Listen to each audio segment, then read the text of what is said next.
We do begin with the 37 inmates whose sentences and life sentences and death penalties were commuted. Two of the men, including Brandon Basham and Chadrick Fulks, escaping a Kentucky jail back in 2002 as they embarked on a 17-day crime spree that led to the deaths of two women and a trail that led across multiple states. The pair eventually pleaded guilty to the murder of Marshall University student Samantha Burns, who was 19 when she was kidnapped and killed. The duo were sentenced to death for kidnapping and killing South Carolina mother Alice Donovan in December of 2002 while they were on their criminal rampage.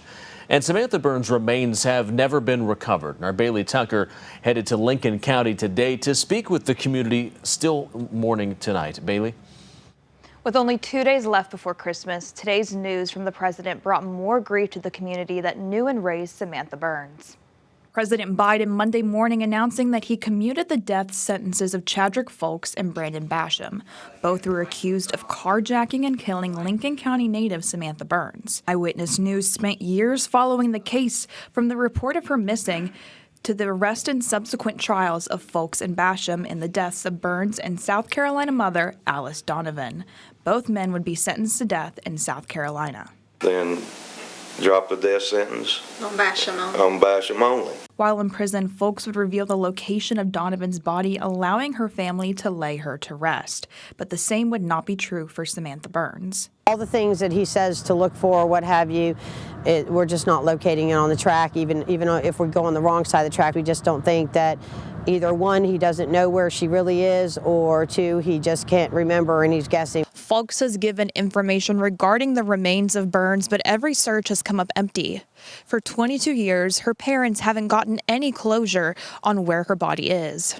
2 decades after her disappearance, the community of West Hamlin remained devastated by the loss, including Victoria Bates. When one of our own is taken from us in such a tragic way, it really was just devastating, and I think every single person felt that in this community. President Biden saying Monday that he condemns the actions of those on death row, but does not believe the death penalty should be used on the federal level, going on to say, quote, "These commutations are consistent with the moratorium my administration has imposed on federal executions in cases other than terrorism and hate-motivated mass murder." But not everyone agrees with his decision. Now it's kind of like, are they going to, is justice going to be served? That's kind of my reaction. Fulks and Basham will spend the rest of their lives in prison.